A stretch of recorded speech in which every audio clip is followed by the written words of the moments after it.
Welcome to the Holistic Career Change Podcast. Spoiler alert, we don't discuss conventional, linear, boring career change here.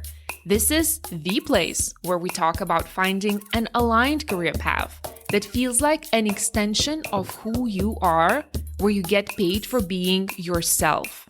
Forget personality quizzes, soul-crushing scrolling on job sites, and breaking your brain trying to find your why. Join me and many other career changers who've changed their career holistically by first defining who they are at their core and then using this blueprint to design a fulfilling career or business. We use the mind-body-soul approach, and we take into consideration the complexity and multidimensionality of all that you are and want to represent in the world. This is where purpose-led careers are born and built. I'm your host, Vilma Osaita. Let's go. Hi, friends. So good to be connecting with you today. I thought I'm going to do a little bit of a different episode today. So if you've been listening to my podcast, you probably heard many times how I come up with the themes for the episodes by tuning into the collective or sort of recurring patterns that I notice that are emerging amongst my clients or the people that I connect with. So the content is often offered to me or almost like dictated to me or comes through me. And honestly, I love playing it like that. I love playing with the universe. I love tuning into the collective energy, and all of you, the magical listeners. And what's been coming up lately is quite a few people asking me about my career change journey. Now, I know that I have shared fragments and episodes of my story in basically almost all the past episodes is sprinkled throughout this podcast. But when I got asked about it again and again, I realized I never really had one episode dedicated to just my transition journey. And I was thinking about it. I suppose I just never thought that's something that might be of interest or importance. But having said that, I've changed my mind. So it is a pretty self-centered episode. If that is triggering for you, if you're not interested in the details, because I think I go into a little bit of storytelling and share some of the pivotal moments that are etched in my brain. And usually I have really bad memory. But some of these life-altering, if you will, moments that changed the trajectory of my life, I recall them very well. And I'm going to share them in this podcast. What has always been important, though, for me is that not to make this work about me, about Vilma, about my person, about my ego. It's all about sharing and inspiring and connecting with you. But above all, it's about, giving context to your career change journey and also sharing examples of what's possible. I do remember when I was changing myself, I was literally a collector of successful career change journeys. And let me tell you, back then when I was transitioning, there were like far and few in between of like those success stories. Anyone who was like quitting their jobs were not perceived as inspiring or like authentic individuals, the way that we sort of praise and admire them now. Back then, they were considered crazy.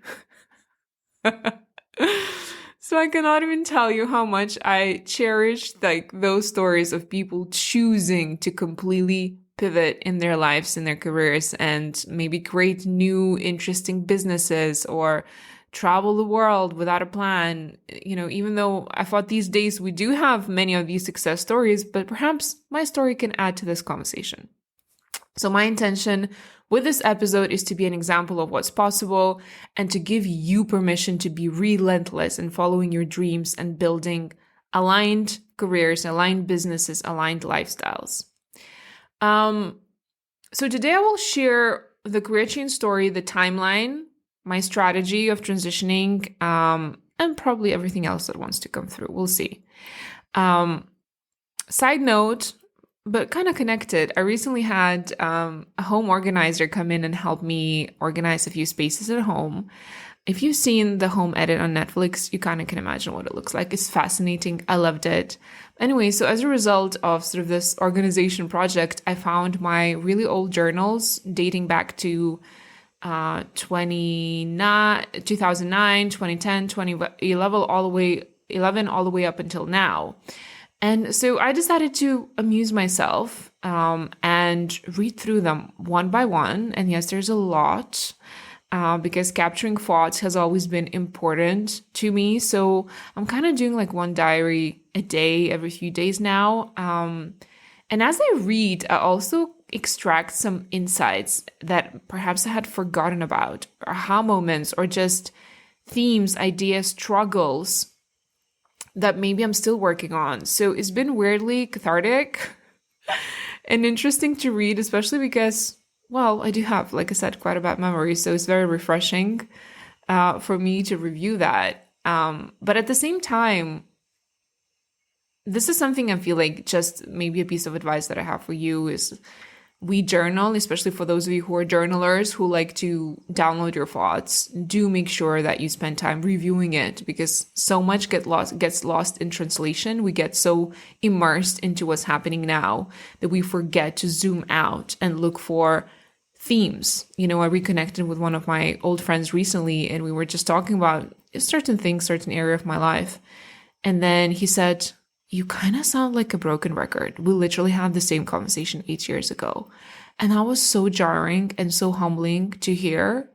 Because of course there are areas that I work on or the areas where I have trauma or insecurity. And hearing that back, even though it was hurtful, but also it was such a great wake-up call for me to actually do something about it and not just talk about it. And it really was a catalyst. That one conversation was a catalyst for me to explore something deeper. I'm not going to go into detail. It's a very personal matter, but this is my reminder. Please reread your diaries. Anyway, so the reason why I share this and why I think it serves as a good sort of intro into my career change journey is because ever since, I would say around 2010, the one recurring theme that I read about in my journal sounds a bit like, let me like rephrase it. I hate my job. I'm leading someone else's life. My life is off track. I'm very unhappy. I cry myself to sleep. I hate waking up in the morning, etc., etc., etc. And I talk about wanting to lead a different life.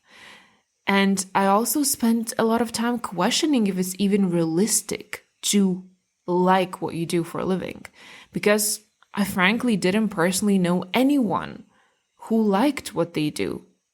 And mind you, that was 2010, so over 14 years ago. I had only finished my master's degree in finance and banking. You know, just recently, I was a recent graduate. And this was when I got my first quote unquote adult gig as a management consultant in one of the big four companies. And after the initial high of making it, I very quickly learned, like really quickly learned that something was off. Something felt off, you know, and maybe there was something wrong with me because I've literally been working so hard for this very moment. The last 5 years spent in higher education, I worked my ass off to get my bachelor's and master's, and this was supposed to be my reward. This was supposed to be my happy future. I was supposed to now be settled for the rest of my life. This was the messaging that I was receiving. I was so confused why I was not feeling it, why my reality and everything that looked good on paper didn't feel good in my heart. I was miserable. My intuition and my body were so loud from the very beginning. I just didn't know what it meant. I didn't understand the language and the signals that I was being sent because I didn't speak my body's language yet. I thought it was all disconnected, disjointed, not related. All of the illnesses that I got, all of the pains, and a lot of it was psychosomatic that I got. I didn't think twice of it because, again, that was not a conversation back then. Especially because, you know, when I started to get to know, another reason why I think I was sort of just passive around this realization is because when I would speak to my colleagues, I soon learned that everyone pretty much disliked what they did. And they were working hard because, well, they wanted promotion and they wanted a raise. So I thought that that's what I needed to want too. I thought that that's how the world of work works. You have You perhaps hate what you do, but you work hard, you climb the ladder, and then you continue to hate what you do, but at least you get paid for it better. Can you relate?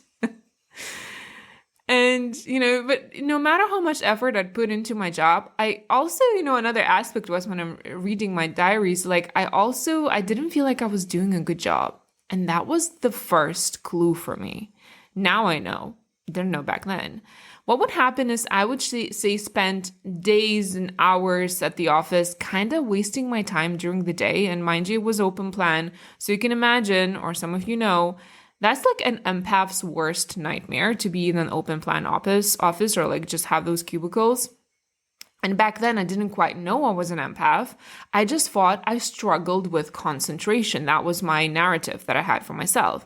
So what I do, not proud of it, I'd hang in the kitchen at the office by the coffee machine. I would constantly chat with my colleagues. I would go for really long lunches. And very quickly I started forming and creating relationships with a lot of my peers at work.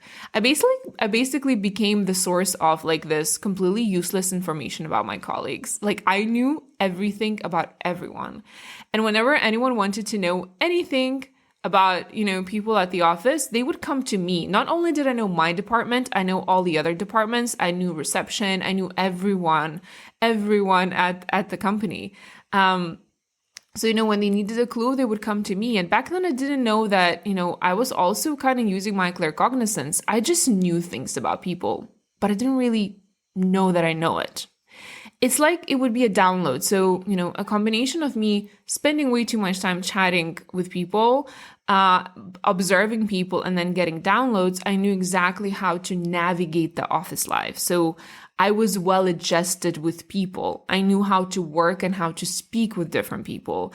I knew how to sell well because I could read the clients. And that was one of the reasons why I think, the partners of the company, of the firm, they kept giving me promotion because they saw potential in sales with me. But again, really when I look back and try to connect the dots backwards, that was my clue. My strength has always been people. And seeing them, accepting them, holding space for them, encouraging them. You don't know how many times I had this like conversation by the coffee machine of encouraging people to leave because I saw how many people were burnt out and unhappy and overworked and honestly just struggling with their physical health too. So I was liked, I said, by the partners of the firm. I would get the promotions. And yet it was baffling because I wasn't really great at the actual job. I was okay. I was somewhere in the middle, which, by the way, was new for me because I've always excelled in the academic world. I love studying. I was always considered to be bright. Yes, giving myself so many compliments. But at this job, I could not force myself to think or produce the work. I kind of knew that if I really dedicated myself to it, I could, and yet I couldn't dedicate myself to it. It was almost like there was this wall, this invisible wall of fog, of inability to connect with the work that I was doing. And it was so strange to experience that for me. I would almost like even have, and I think I talked about it at here at the podcast, where I would even have like out-of-body experiences in client meetings. There was a meeting where I almost fell asleep. That I'm not proud of it. Like we were visiting a client and it was sort of a governmental institution and they were like a bunch of like accountants and we were helping them with like process improvement. And I remember I was sitting with my peer who was my supervisor and he was kind of leading the meeting. And I remember I was literally caught myself almost like, you know how your head just drops. Like I caught myself where I was about to like nod off. And with every passing day, it was becoming clear I was wasting my time here. And yet I was beyond clueless on where to go next because this point is what I had been working for since I was like 17, 18. So everything, just started to feel fake. I started to disconnect more and more. It was like a theater play, now that I think about it. Like I was playing someone else's character and like someone mixed up my roles. Like something was severely wrong.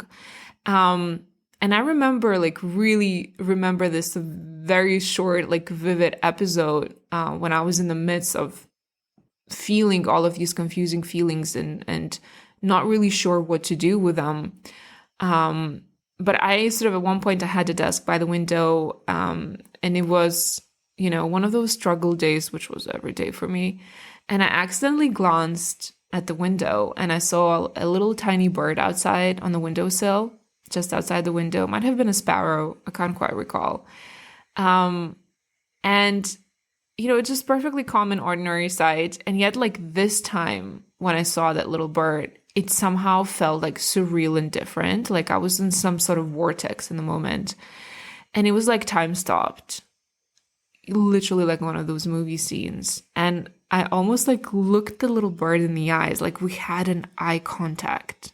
And I know it sounds so dramatic, but I feel it now in the body. It's such a strong, like visceral feeling. I looked it in the eye and I swear to God, like we had this moment of connection.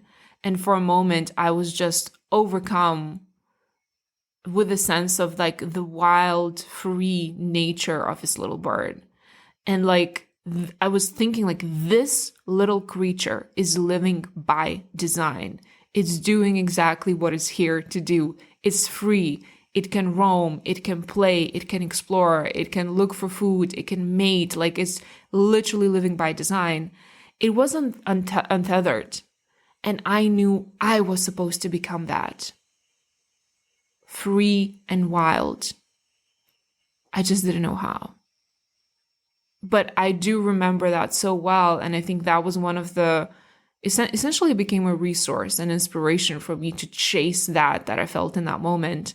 So anyway, I did last a few years in management consulting, but after those like, endless all-nighters, crazy workload, me not being able to concentrate, and just that increasing sense of misalignment, I felt like I was drowning. I had nothing to hold on to. So I quit. And I quit without having anything lined up. I was so tired. I physically didn't feel like I had time to even apply for a job. And as you all know, applying for a new job is a full-time job. But above all, I didn't have energy. I didn't have any inspiration to be looking for another corporate job because I was exhausted. Back then, again, there was not a lot of conversation about burnout, but I was definitely experiencing symptoms of burnout. And I just remember needing a break from it all. I was confused, and so many of my visions and my projections and ideas that I had for my life were shattered. I didn't know who I was. I didn't know who I wanted to be anymore. So then, my logic went like this. We could argue whether it was very logical, but that's how I thought back then. It's like, listen, maybe the issue is not that I was misaligned with the type of work that I was doing, say, management consulting, process improvement, finance, but maybe the issue was the industry. Perhaps as opposed to staying in the corporate world, in a corporate business, and, well, frankly, helping the rich to get richer, maybe I should go for public sector because there's always something within me that wanted to, serve, to contribute, to give back. I always had that piece within me. Deep inside, I knew I was probably fooling myself. But again, my programming was so incredibly strong. I had to have a respectful job that would come with status, that would come with the respect, and would come with a paycheck that I needed. Also, I was thinking, if I ever consider completely pivoting in my career into a new industry, I want to leave this sort of world having zero regrets.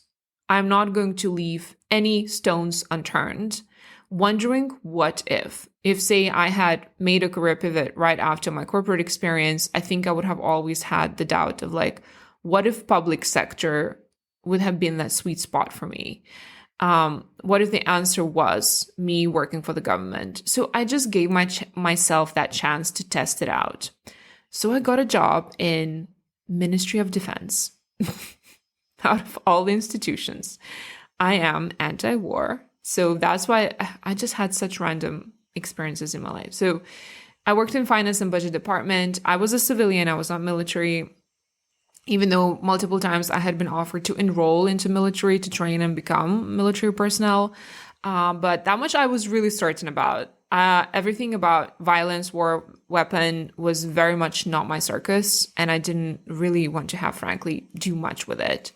And I remember it took me months for me to even go through the extensive background check that they do to get all the clearances, to sign my NDAs and start working, which was honestly just a welcome break that I needed after the last gig anyway. So I remember having the summer off and really enjoying it. And if any of you work or have worked in public sector, and it really doesn't matter what country you come from, I really think there's very similar everywhere. I really think we could compare stories and have a good laugh. There's lots of red tape. There's lots of political influence. There's lack of sort of this continuity from one governmental office to the other. And in my case, that caused a lot of frustration. And at first, I was rested. I came in all guns blazing. I worked and contributed on reforming the remuneration system for military personnel. Amongst other things, I had so many suggestions. I had so many ideas. I had done extensive research. I wanted to modernize internal procedures, streamline the processes. And, I come from the school of lean management. That's what I did essentially in Big Four. And I was a big fan of lean. And and I found out that just like so many other governmental institutions, within the military sector, especially, it was everything but lean, to my surprise, because we would expect that it would be the opposite. My energy and the suggestions were actually creating noise, and not everyone liked that. So there were a few people who loved my ideas, the fact that I studied abroad, the fact that, I was always coming up with different solutions and creative problem solving. And, the ministers, and I'd say vice ministers that I would have access to and interact to, they supported my initiatives, but the senior managers and some members of the military didn't. And they didn't like the fact that I am essentially what I heard and what I would read in between the lines. I'm creating extra work for them, right? They didn't want to do anything extra. They just wanted to do whatever it is in the job description and not 1 ounce more. So I kept bumping into a lot of resistance. Like I said, that caused a lot of internal frustration. If you're into human design, I'm a manifester. So I get angry and frustrated when things don't go my way. And honestly, I just felt unappreciated. I felt like I was out of place. I felt like everything I did was pointless. So after a couple of years, I silently quit. I think I lasted maybe 3 years or so. I didn't, when I say silently quit, actually what I mean, I didn't resign, but I would still show up for work, but I literally would only do the bare minimum. So what was the scariest part is that I realized that I became the civilian that I used to not like when I joined the government at the beginning. I became that person who was waiting for a lunch break. I became that person who wanted to leave at, strictly 4 or 5. I was that person who was late for work because I really did not give an F anymore. I became them. Like, that's why I'm saying, like, as an empath, but also just as someone who becomes part of the energetic egregore of a company, of a movement, you do merge with these people. And that was really scary for me to realize when I zoomed out and I'm like, oh my God, I became them, right? It was disheartening to me because I am usually someone who's proactive. I love change, and I feel like I had become a shell of a person. Many of these governmental, like I said, many of my colleagues were emotionally resigned. The body was there, but the soul wasn't. And that was so scary to me. But I was still back at square one when it comes to what's next, right? I didn't want to, quit or leave without having more clarity. That's one sort of promise that I had given myself. And the one cool thing that I did enjoy, the one thing that kind of kept me in there, was that I would get to represent my country, Lithuania, in different NATO budget committees, which basically means I used to travel all over the Europe quite a bit for business trips. I would stay in nice hotels. I was meeting other military personnel from all the different like NATO countries. And hey, not proud of it, but that was one perk that kind of kept me there. And that was pretty much the only thing, right? Because travel has always been a massive core value for me. And my work gave me the opportunity to do that. But anyway, so I did resign silently while still showing up, right? Like internally, I had already quit, but I was still showing up. But after 3 years, which almost flew by because I feel like my life just one day looked like just like the other. It was copy paste. And so again, I didn't have the language back then, but it was very much, there's a lot of sort of disassociation and disconnection there. So my nervous system was just going into a complete freeze and flight mode. And I literally stayed in that sort of functional freeze state for a majority of those years. And honestly, I don't even have a lot of conscious memories of the time there, but I do remember the breaking point. And basically the breaking point was when our leadership team was, well, a mix of military and civilians. And as you could imagine in the military, there's a lot of, there's not a lot of dialogue, actually. People don't talk, there are orders. And honestly, there are a lot of orders that I did not always agree with, or they did not make sense, or they were not bettering or improving the general, military system.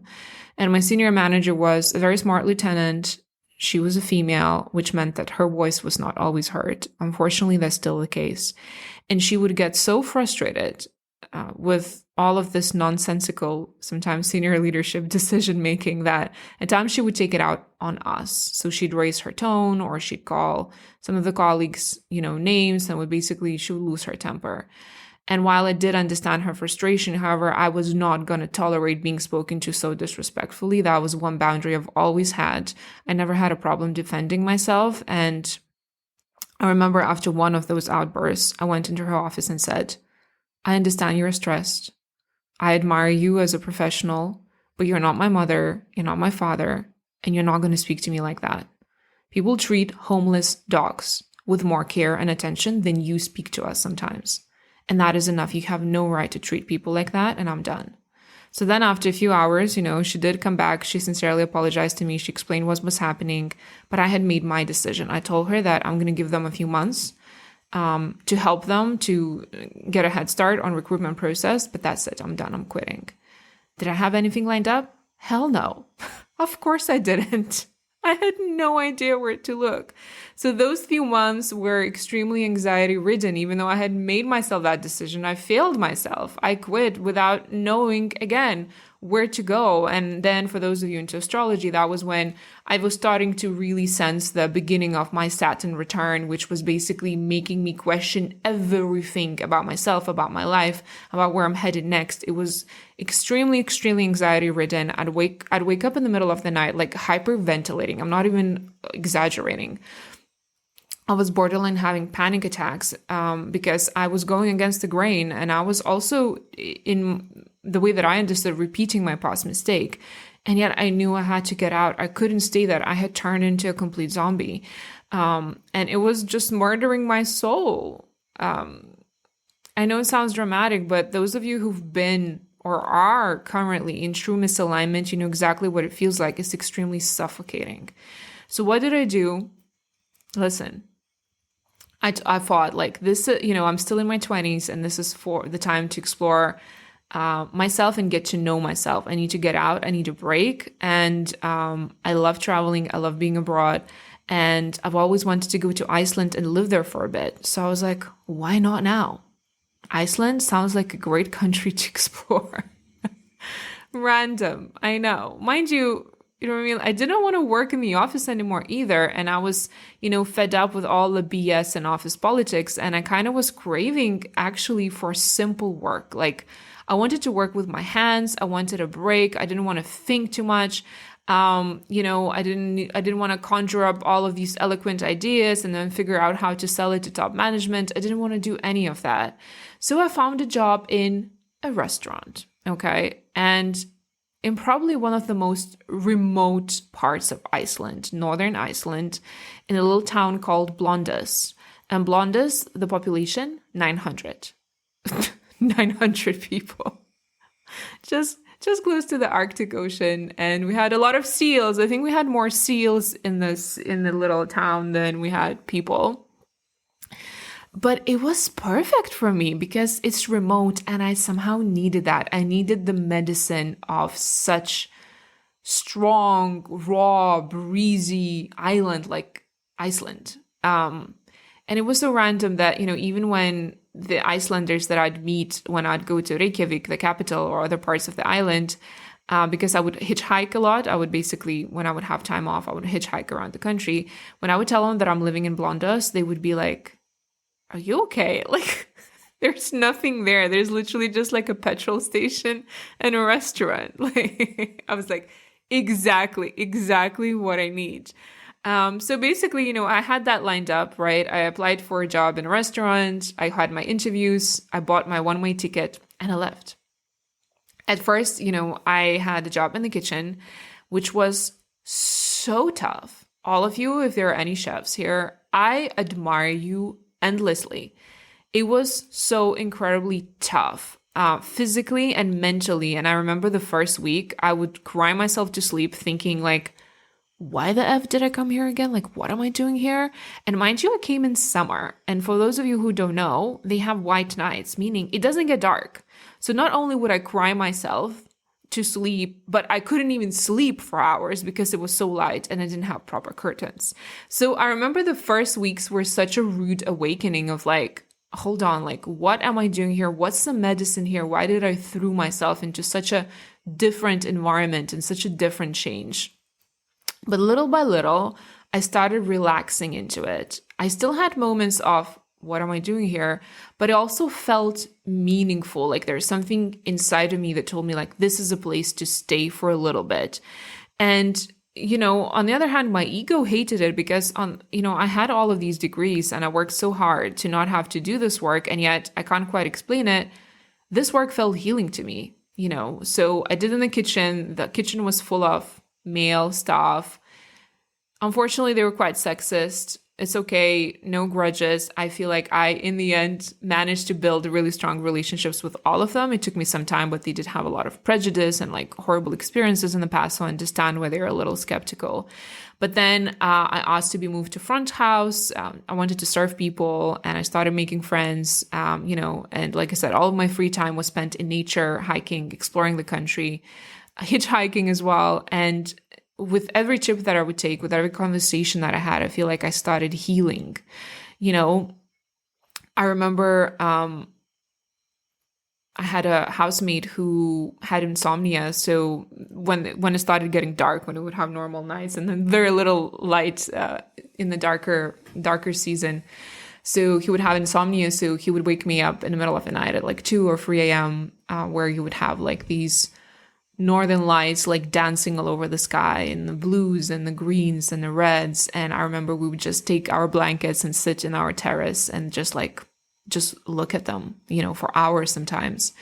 And, even though my goal for this trip was to figure out what was aligned work for me and what my purpose was, but while it didn't quite do that, but what I did do, I feel like I came back to myself. I feel like I started like reconnecting with my truer self. I started asking myself very simple questions. And I became really honest with myself, because I think for the longest time I was fooling myself, wanting to want what I should want versus asking, but what do I truly need in my life? So little by little, I started sensing, or more like probably acknowledging to myself, that one of the things that was the common thread for me throughout all of my life was helping people, but I still had no idea how I would do that. And to be honest, I was panicking about the future, and I knew that I could not get back to the corporate, not until I had more clarity on my alignment. Also, by the way, felt like a complete failure in some ways. Complete failure. I felt like a failure in my mother's eyes. I felt like I failed her. I felt like I was a failure in society's eyes, because I was just like, had all those fancy jobs. And then now I moved countries and I'm working like in a restaurant. And sometimes there was this episode where I was like, literally, there was a party in the restaurant. And then afterwards we had, as staff, we had to clean it. and a lot of people had drank too much. And so maybe I shared about this in a podcast before, but there was like puke everywhere in the toilet, and I'm sorry, TMI, and I literally had to like scrap this old puke from the walls. And I remember I was sitting like doing that, like almost getting sick myself, and be like, the fuck am I doing here? Like, I don't need to be doing this. But to be honest, I did. And I feel like Iceland was so humbling, and it played such a big part in my ego death. The crumble of the illusion. It was stripping me, literally stripping me to my bare bones. If not the work that I had to do that sometimes was humbling, it was the wind, because it was so windy, and I feel like it was blowing all of that shit outside of me. And it brought me back to the basics, right? And like I said, it made me ask myself, what is truly important to me? What does make me happy? What do I long for? What legacy do I want to leave? When do I feel most fulfilled?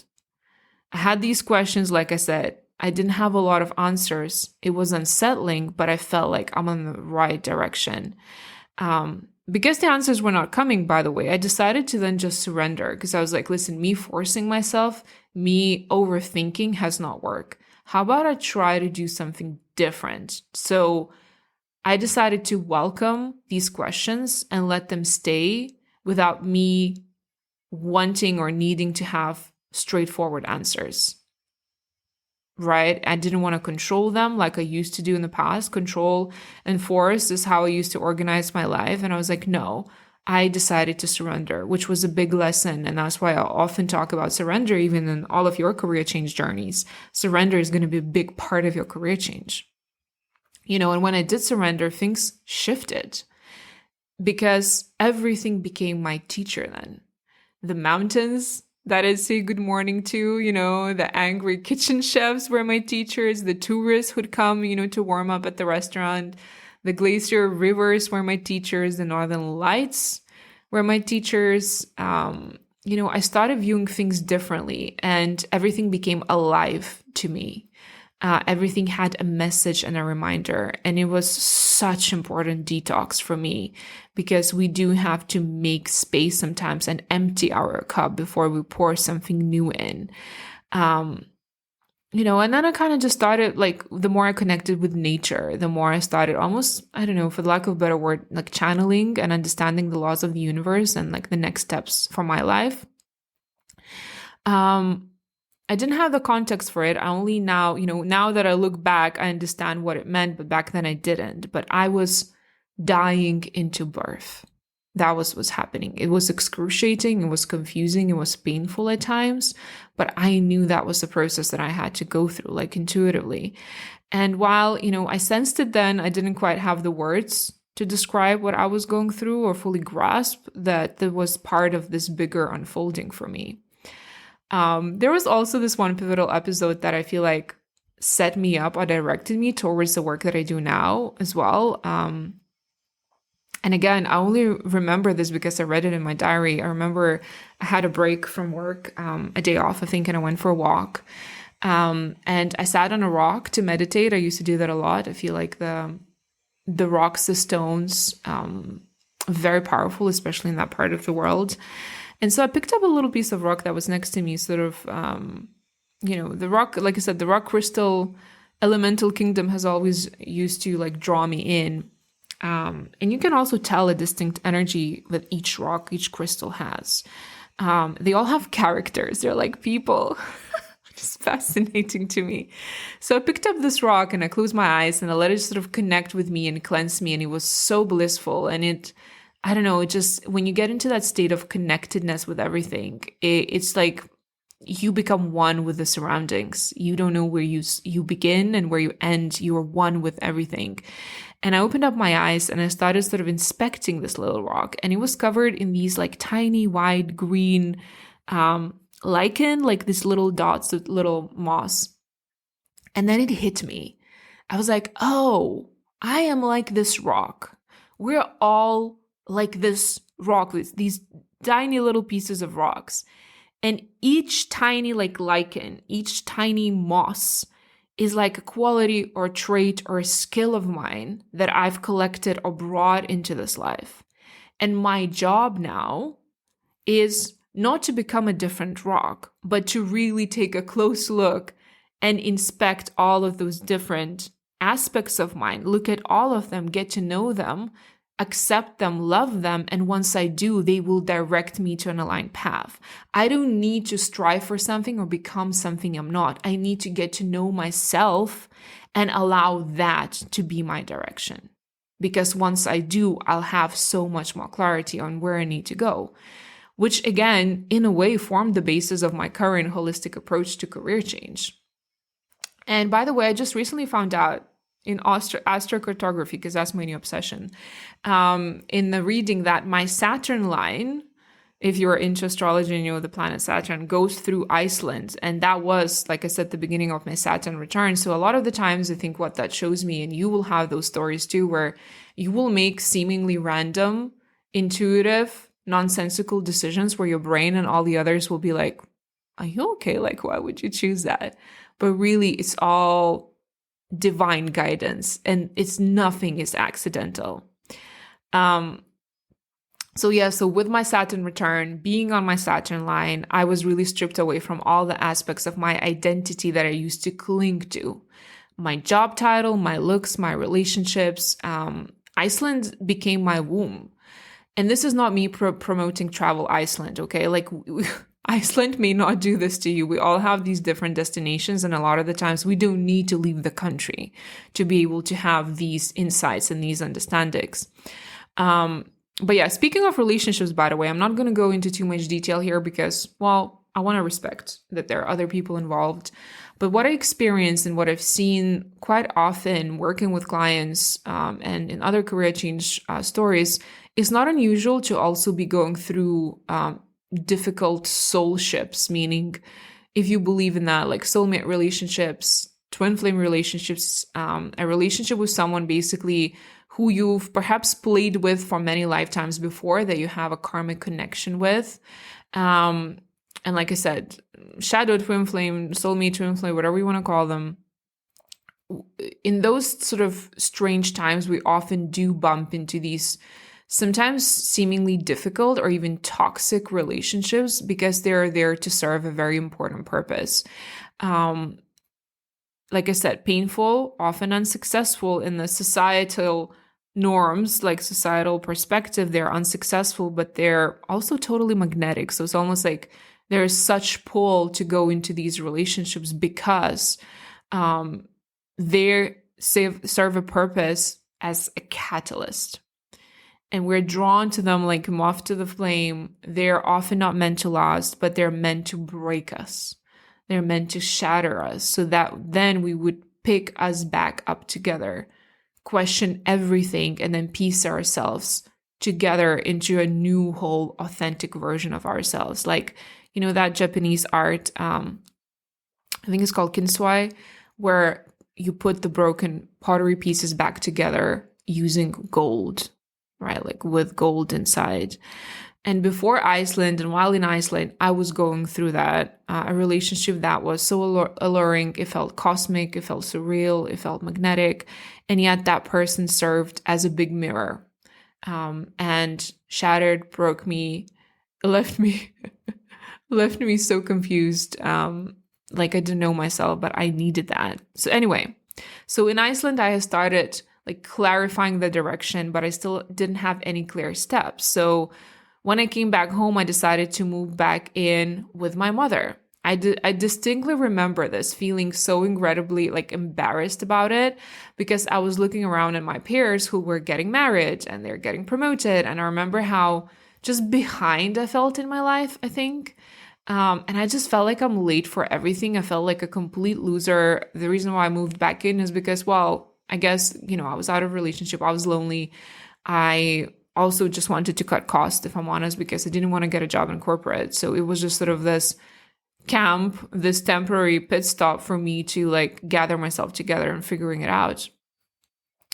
But it was honestly like I was pretty, I think, depressed. I was going through a lot of depressive moods. I was very low. I was angry or sad. I was stuck in this crazy 8 always. But As it turned out later, now when I could look back, it was an important initiation, even me going back to live home, which is, by the way, quite common for those who end up, I guess, working with others and serving people. Or whether you look at the, shamanic world and shamanic initiations, shamans, by the way, they will often go through even physical illnesses as well. Or just look at anyone who's a light worker. Many of them will have to overcome obstacles to go through their initial, essentially their own unique hero's journey. So back at home, when I moved back, I stayed in that like cocoon, this mush stage for several months, again, refusing to do just any work. And I'm so grateful for my mother, she was really gracious, unexpectedly gracious, that she let me stay without asking a single question, which I know is very hard for parents. I know she was stressed. I knew that she was worried about my mental health, about my financial future, but she just created such a safe space for me to just figure it out and gave that freedom for me. And then I felt like, after that time when I kind of healed, collected myself, I was like, you know what?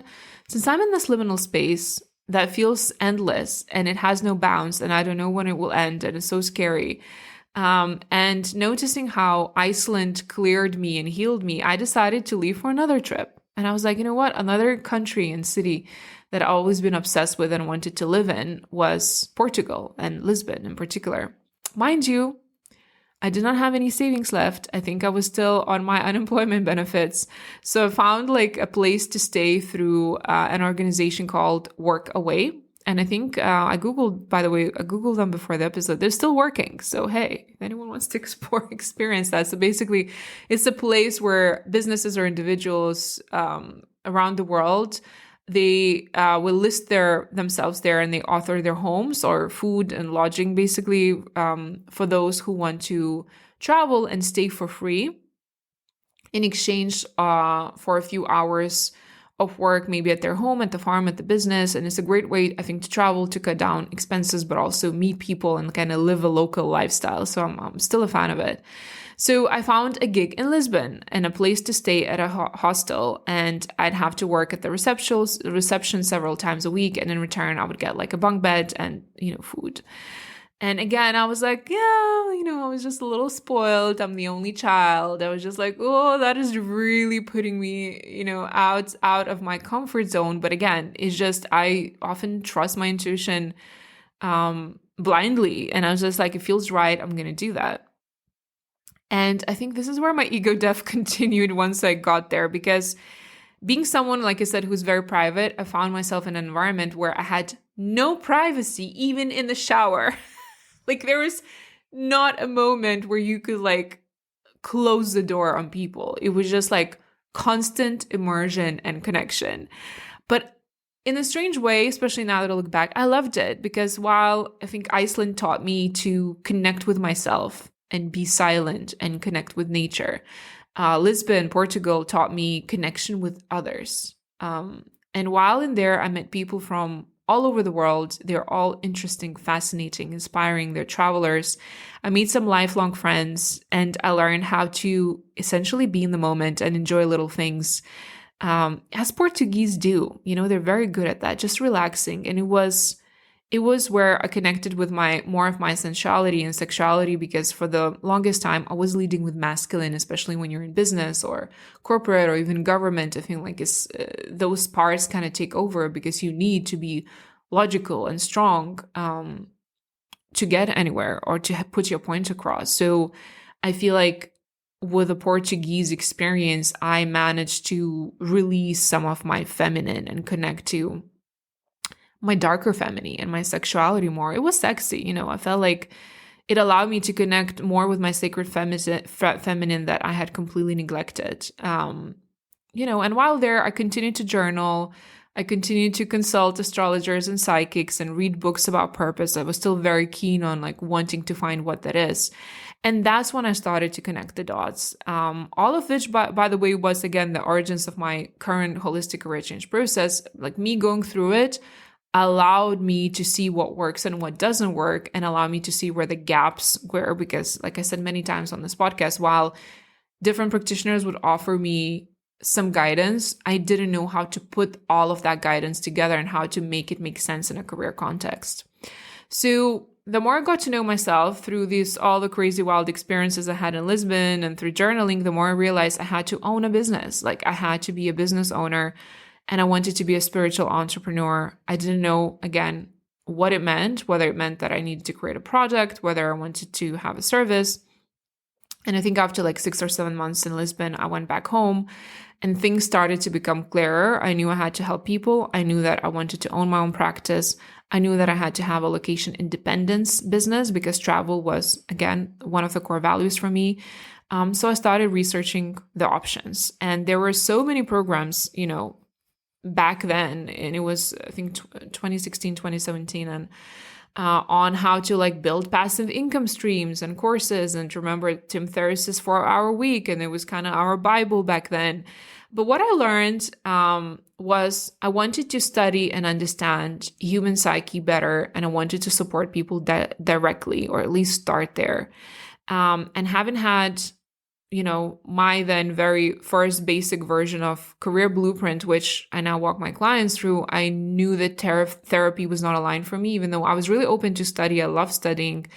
I was like, I'm happy to go back to school and do the whole shebang, all of the 6, 7, 8 years, whatever is needed. I was ready to do that, but it was not aligned for me because, again, for my astrology geeks, I'm an Aries sun, meaning that my superpower is helping people move, helping people take action, helping people change, right? Like I'm like almost like this catalyst for some people because of how much energy I have.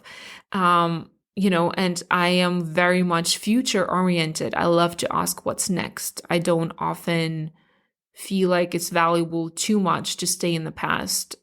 So when I shortlisted my options, I was left with coaching as the most aligned one. It was broad enough to offer me variety, which is another core need that I have. I could infuse all of my interests, spirituality, esoteric world, neurolinguistic programming, belief work, and so on and so forth. So basically, it could house a lot of my passions that honestly I would spend all day, every day reading, learning about, watching videos on anyway. So the idea felt very right. And I remember when I first heard the term life coach, maybe I think it was over 20 years ago. So now I'm even going back. Like, I think it was on TV, and remember, like when I heard a TV presenter saying a life coach, I remember something ignited within me. And I was like, I want to be a life coach. And I had no idea what it meant. And it only took me 20 years to go through all of these experiences to arrive to acceptance and belief that I could be supporting others. And now I believe that I could be a coach. Now, at first, even though coaching, like I said, felt right and it did match my blueprint pretty perfectly, I did experience quite a lot of like cognitive dissonance. I'm going to be honest about it because I had massive inner conflict. Well, because I was so concerned about how I would be perceived by my ex-colleagues, by my course mates, by my friends who were all like successful in banking and in management consulting and being promoted and kind of were still successfully conquering that, corporate world, or my colleagues at the military. I was for some reason really concerned with their perception of me. I was so afraid to be fought off as this like wacko who basically ruined her life, dropped all of her common sense and decided to do something so elusive and so weird that it doesn't even feel legit. And on top of that, coaching is not a regulated industry. So, and it was the very beginning, back then when I started, it was still the very beginning. I think we're at the peak of this growth now, but back then everyone, and the mama were becoming a coach. Everyone was a coach. And I hated that. My ego hated that. More like, let me be precise. My ego hated that. I didn't think it was legit. I kept on looking for ways to call myself differently. I remember, as opposed to calling myself a coach, at first I positioned myself as consultant. Oh my goodness. It was struggle town. But one thing, now looking back that I think I did right is I did not let those doubts stop me. I led with my gut, which told me it's the right direction, it's the right decision. So I just continued moving forward, trusting it blindly. So like I said, while the name felt off, or more like it took me some time to work through my own fears and those preconceived notions, the essence of this work felt very right. It felt like home. It felt like a relief. It felt like I myself, I finally made sense. I finally could fit in. That's what it felt like. And it felt so cathartic to embrace this aspect of myself and turn it into a career vision. Because for majority of my professional life, I really just felt out of place. And my desire, to work when I want to work, how I want to work, where I want to work was also a little bit stronger for me than the fear of failure and external and, internal sometimes judgment. So I knew my why. I knew it felt right. I would feel so ecstatic after each coaching session. I knew viscerally this is the path that I need to continue. I still had a lot of questions and fears, especially regarding like financial safety, but it didn't never let them take over. And the rest is history. So then I did my research. I chose my certifications. I ended up studying with Tony Robbins. He's the father of coaching. And while not all the thoughts, not all he taught, not all the way that he approaches things was aligning with me, but I still learned so much. And so many of my intuitive strategies I already used turned out was a thing. How sometimes we just like lead with intuition and we do things a certain way, we say things a certain way, and then you find out, oh, it has a name. It's a thing. It's a coaching technique or a strategy. So that first certification was so interesting. And also for some of you who are very worried about going back to school for a new career, when you go to school, whatever shape or form or format that you choose, whatever studies you'll go for, studying for something that's aligned feels like a candy store.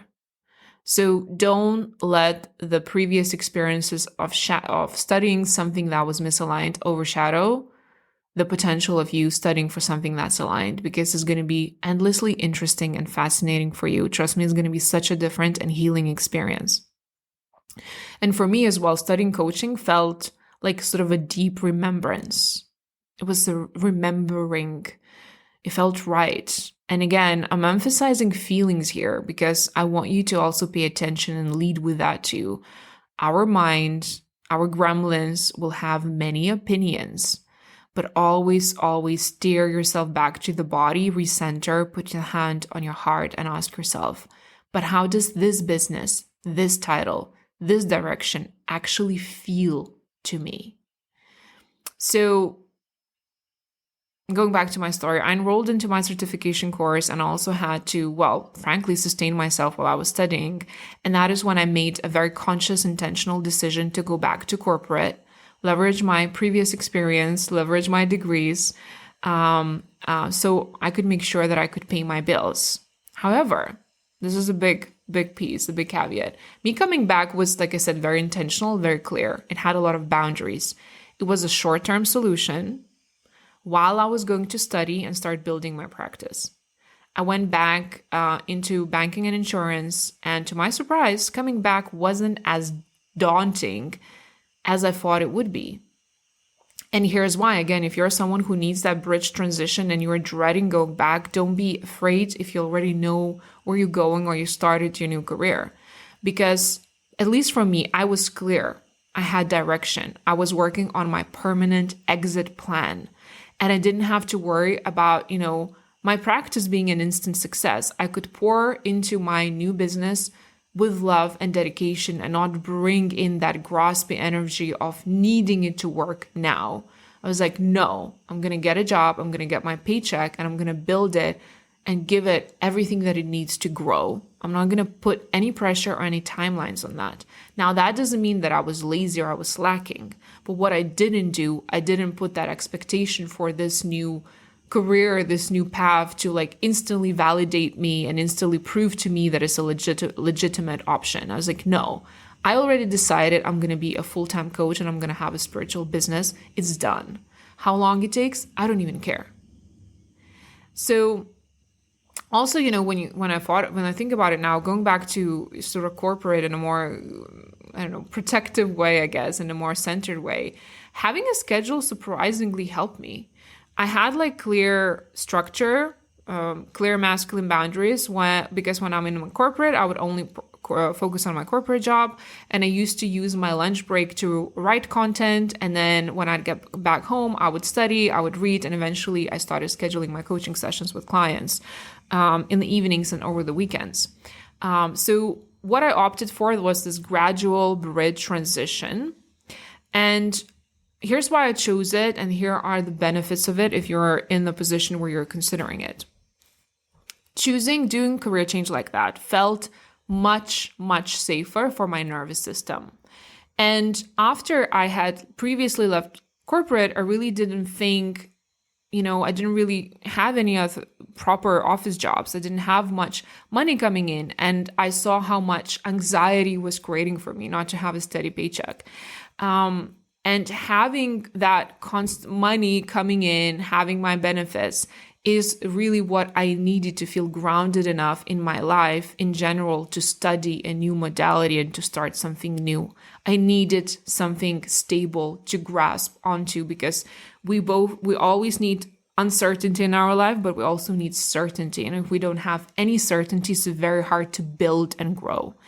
So that was one of the main reasons. Another reason why I chose this type of transition is because it gave me plenty of time to start like embracing my new identity, because there were many layers to shed still.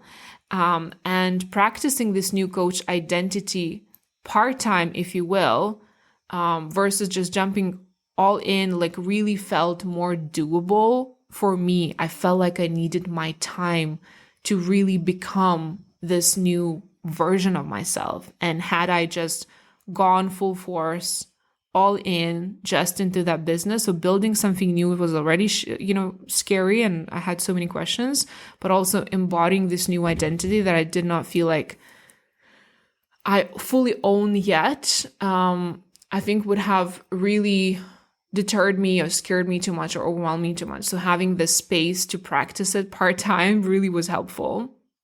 And also, another piece, it gave me a lot of choice in how I wanted to build my practice. And if you're someone who's thinking of building a business, you know how much like noise and advice there's out there around building an online service business, because it feels like you have to do it all and invest in all of these expensive programs. And there is so much urgency that's being created for us when we start fresh. And having steady income allowed me to be like level-headed and kind of stay immune, and not like sell my soul to these like scarcity-inducing programs, or like, like if you don't do this program, you won't build your business quickly and so on and so on. I was like, hold on, I am building my business, period. And I don't care how long it takes. So I can experiment and really feel out what works for me. How do I build business without hustle? How do I lead with my feminine? What feels authentic to me? I didn't want quick success. I wanted a practice that I get to lovingly keep for the rest of my life. And, having said that, if there were programs that did resonate with me where I did feel aligned, I did have the funds to invest. Right? Versus again, pouring all of the investments or borrowing money, having no guarantees that it will work. And the final reason why I really loved the strategy was because when I started signing clients and earning money from my new practice, there was a period of time when I would double or triple my income, like my monthly income. So my corporate salary plus my coaching income, which again felt like after several years of not having stability and consistent income, that felt really healing for my like money mindset. So that's why gradual shift worked for me really well. Obviously, right, if you're considering, it did have some, cons too, like time. Doing your day job and building something new is going to take longer, right? Boundaries, we need to think about that. It would require you, and it required me, to become very strict with my focus and my boundaries, because that was the time when my social life was essentially reduced to minimum. I was very focused, and including being really strict around my boundaries at my day job. Like I said, I refused to do anything extra. I didn't do any overtime. I simply unapologetically would say, I'm sorry, I'm unavailable. Or say, if you want me to get this all done in a week, you need to review my work, my work priorities and take something off my list because you're setting unrealistic expectations and I'm not playing like that. I became really, really straightforward with communicating with my senior management about the expectation and how much someone could do. Because again, at work, a lot of the times there is so much unrealistic expectation set on us. So as I chose the gradual transition, I would also spend a lot of time going to networking events, and then I would introduce myself as a coach in there. And that helped me to step into this energy more, because people who knew me or people who knew my career story doubted this path. They felt suspicious. But those who don't know us, they have no doubts and they accept us for who we say that we are. And that is a gift. And having that mirrored back to me felt incredibly empowering and helped me strengthen this identity even more.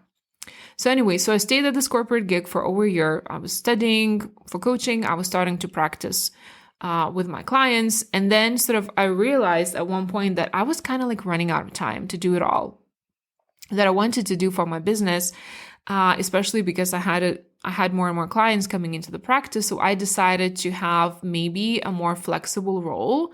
I still wanted to stay within corporate, but ideally I wanted something that was remote and had more flexible hours. And when I set that intention, I started applying, sorting through LinkedIn, puking in my mouth. Hate LinkedIn.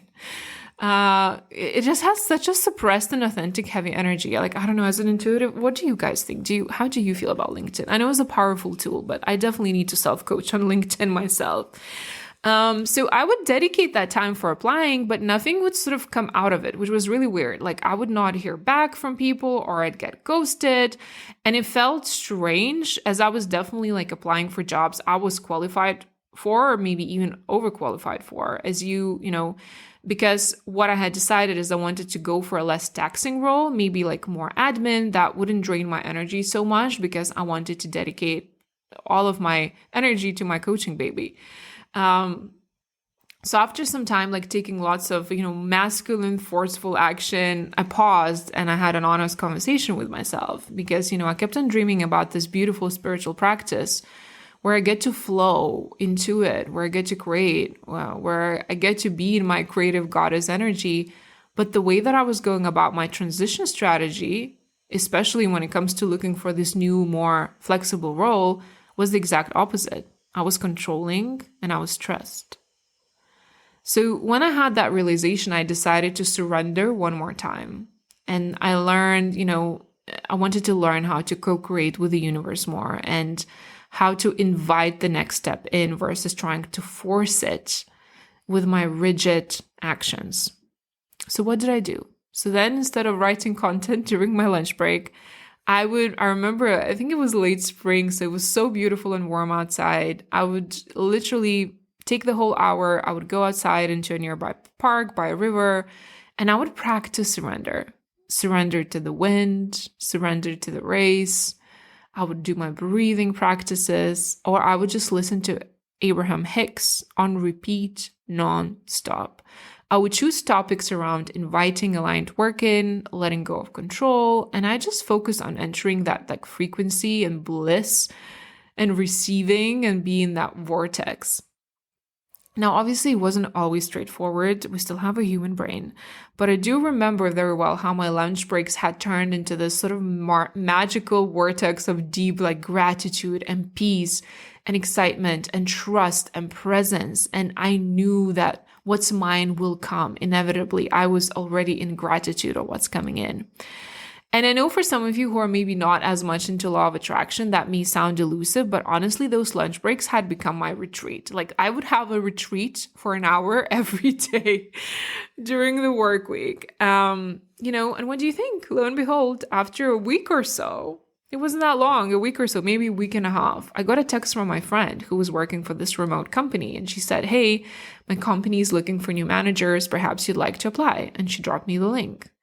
So I started reading the job description and couldn't believe it. It was fully remote. It only had one yearly meeting or summit in Spain. It had flexible working hours. They didn't care when I do the work as long as I do it. It was an hourly rate, which, by the way, I lagged because I was like, okay, so I can decide how much I want to work each month, and I know exactly how much I'm going to earn and how much I need to earn.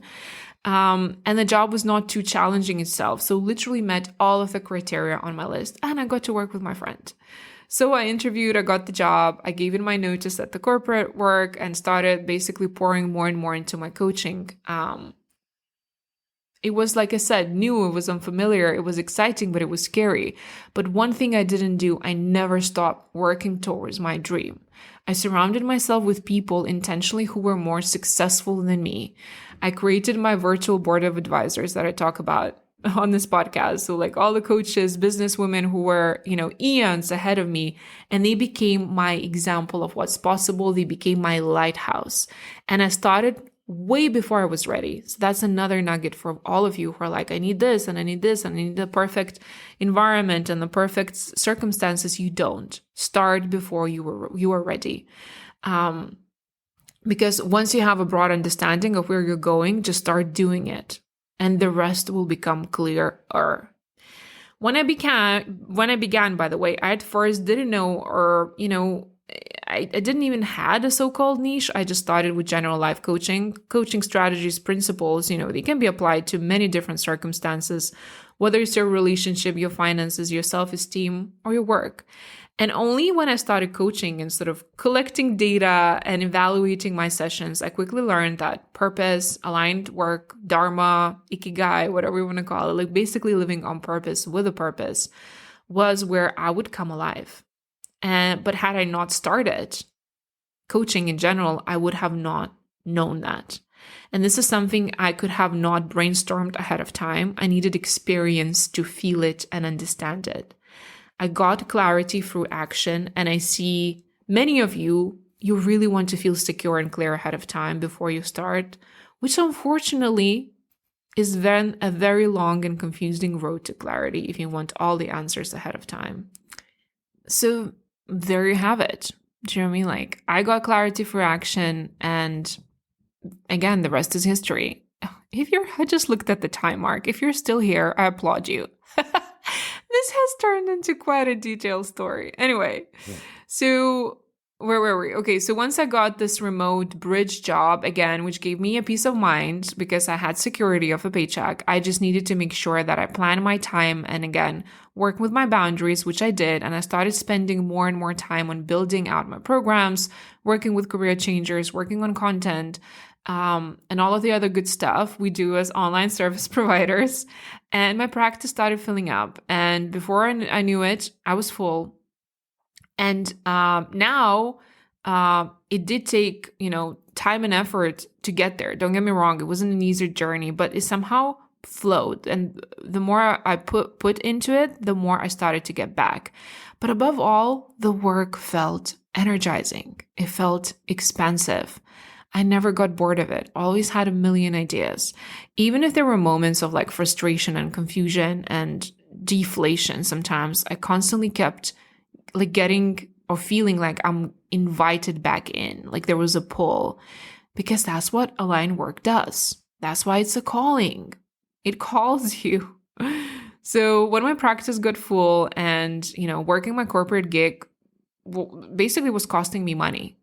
At the end, I was earning like 5 or 6 times more in coaching than I did in my remote job. And then I decided to let go, quit the job, and transition full-time into coaching. I did have 2 or 3 days of sheer panic and complete nervous system dysregulation and complete freeze mode. And I was like, oh my God, I'm crazy. Why would I do that? It was very scary, but, it was one of those, like, we jokingly say with my colleagues, gag and go. I felt sick doing it. My insides were yelling at me. I did not feel safe. And yet looking back, that was one of the best decisions I've ever made. So don't have an expectation that an aligned decision will feel always ecstatic. And what made it easier is I knew that I could always get back should I need to. Should something happen, I could always get a job somewhere back in corporate. My experience was not void. My experience was not lost. I was entering this new chapter as an online spiritual business owner. Now, again, it may seem smooth as I'm like summarizing here, and I admit many sort of pivotal, scary moments, but it wasn't smooth. There were many worrisome nights. There were many conversations with my partner, as you've heard in the previous episode. I was battling doubt. I was battling severe imposter syndrome. I had a lot of insecurity. And I constantly had to coach myself on belief that I could do it, that is possible, that my experience and my education is enough, that I can do the work that I love, that I can work how I want and earn the money that I want.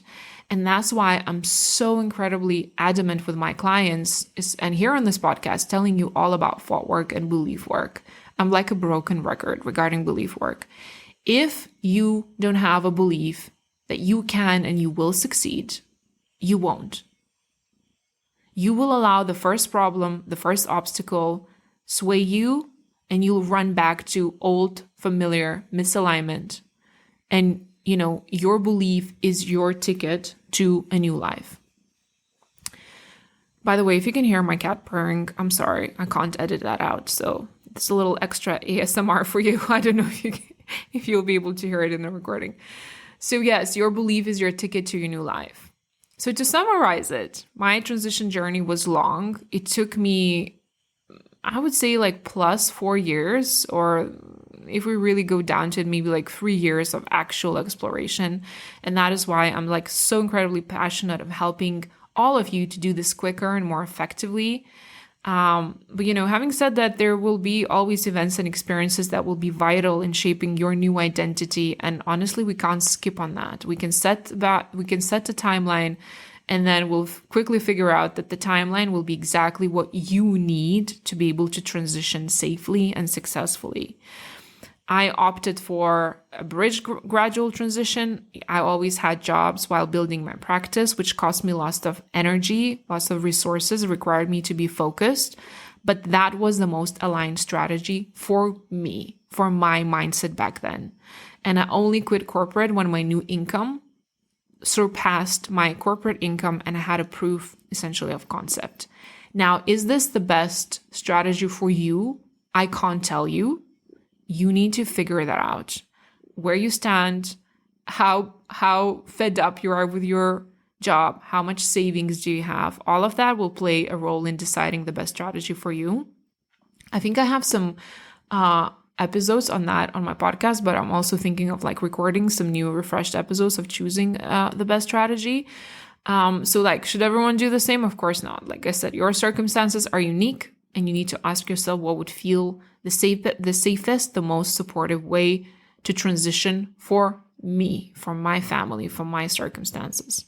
And if you're listening to this podcast and you happen to be thinking about building perhaps a similar online practice, online business, maybe even a coaching business, or perhaps maybe you're frustrated with the timeline of your transition and you feel like it's not happening fast enough, trust that you are being served the personal experiences, the realizations, the challenges that are making you a better practitioner. And trust that sometimes the universe will protect some of the clients and it'll only send them once you're truly ready to receive them.